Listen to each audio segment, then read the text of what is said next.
Kahit nasa loob na ng kulungan itong si Vittorio Benavides ay nagtatamasa ito ng VIP treatment dahil may bodyguard pa siya doon sa loob ng kulungan na si Castro mismo ang kanyang private bodyguard, na nagkaroon siya ng napakalaking kwarto at naka-aircon pa itong si Vittorio Benavides. At kahit nakakulong ito ay malaya pa rin na magawa ang kanyang kagustuhan dahil itong warden at ang mga kapulisan ng kulungan ay handang sumunod dito o nag-aantay lamang sa utos nito ni Vittorio Benavides na handa nilang gawin kapalit ng malaking halaga.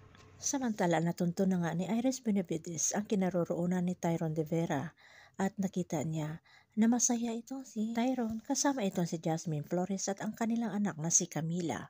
Hindi matiis ni Iris na makita ang larawan na iyon, larawan ng isang masayang pamilya, kaya bumalik siya sa sasakyan at doon nagsusumigaw dahil sa galit na hindi niya makontrol, pero kailangan ni Iris na magpakumbaba at ikontrol ang emosyon para makausap itong si Tyrone de Vera.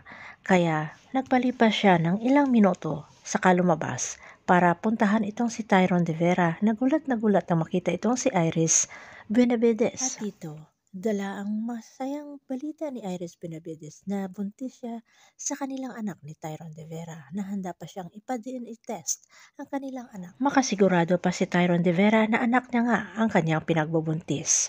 At hinayayaya si Tyrone de Vera na handa na siyang sumama at magbagong buhay kasama ang tinuturing niyang kanyang asawa na si Tyrone. At dahil balak ni Tyrone de Vera na sumuko sa batas, ay kumontra itong si Iris Benavides na kailangan ni Tyrone na manatili sa labas para maalagaan niya ang kanilang anak.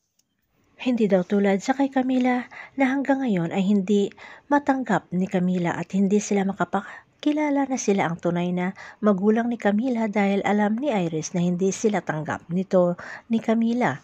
Pero sumabat naman itong si Jasmine Flores na kalalabas lamang ng kwarto, na sinabi nito na hindi iyon mangyayari at ipinaglaban ni Jasmine Flores kung ano ang mayroon siya na kinukuha rin ni Iris Benavides. Papayagan kaya ni Jasmine Flores na mapasakamay na ni Iris Benavides ang kanyang ama ng kanilang anak na si Camila?